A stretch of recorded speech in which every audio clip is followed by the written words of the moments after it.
Okay, today we're going to discuss why we use feedback in operational amplifier circuits. So we'll discuss first some of the pros and cons of feedback in op-amp circuits. And the first pro is that feedback sets the DC bias point for us. This means that we don't generally need to use large coupling capacitors in order to block DC. The next thing we'll note is that feedback also increases the usable bandwidth of the amplifier.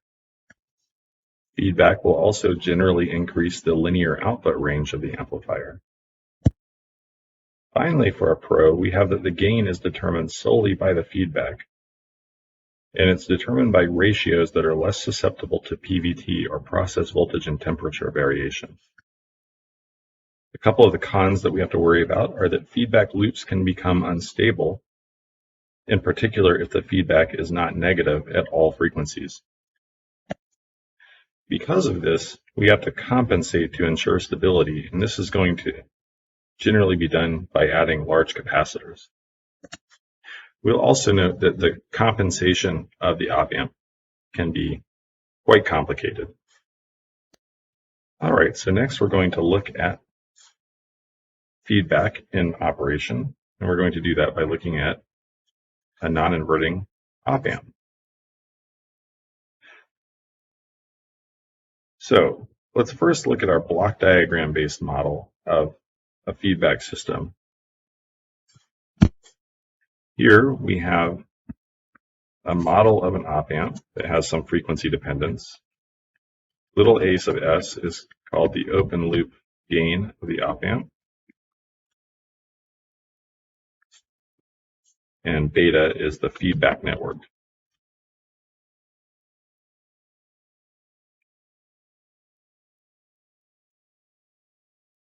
If we solve for the transfer function of this block, V out over V in, it would equal a sub s divided by 1 plus a sub s times beta.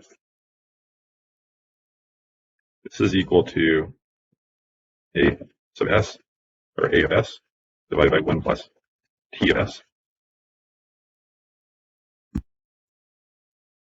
A of s times beta is equal to t of s. These are called the loop gain.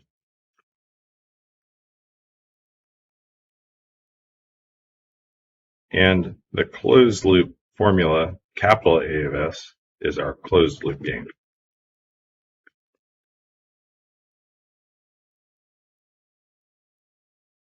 Now we can show that if little a of s is big enough,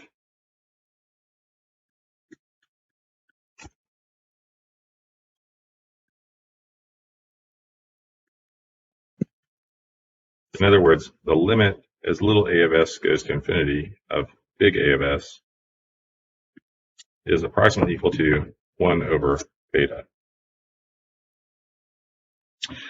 Now let's go look at our non-inverting op-amp circuit. Here we want to find beta, which is the ratio of the feedback voltage V beta divided by V out. This is equal to R1 divided by R1 plus R2. In other words, we have a simple voltage divider. If we substitute the beta that we just found into the limit that we just derived, we would show that this is approximately equal to 1 plus R2 over R1. This is, of course, our well-known formula for the gain of a non-inverting configuration of an op-amp. We're now going to define the stability requirement for an op-amp based upon its loop gain. So again, just looking at the definition, the closed loop gain is capital A sub s. It's equal to little a sub s divided by 1 plus t of s. Little a of s is the open loop gain.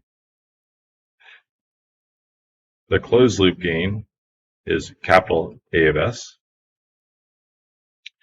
The loop gain, T of s, is equal to little a of s times beta, and beta is the feedback factor.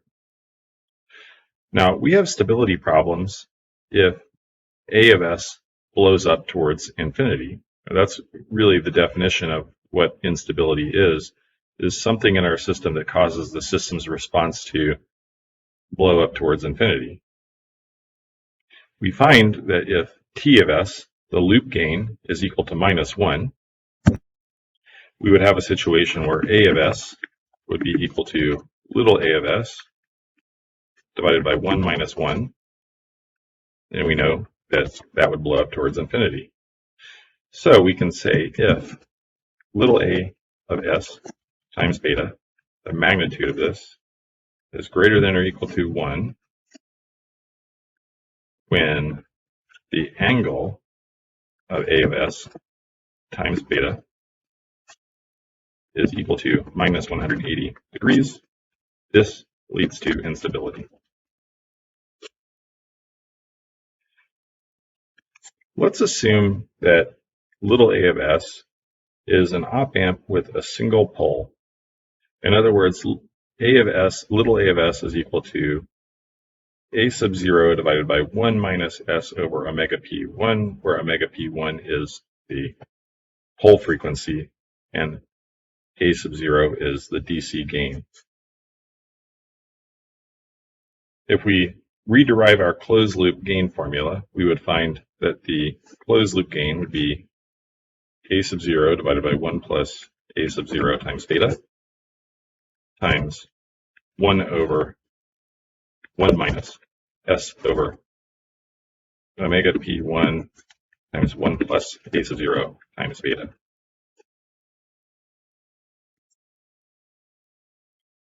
This is our DC closed loop gain.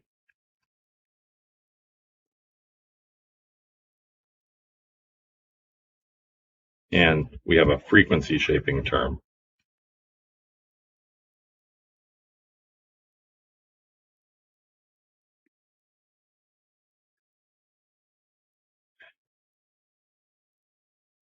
A sub 0 times beta is also called T sub 0, and this is the DC or low frequency loop gain, whereas T of S is the AC loop gain.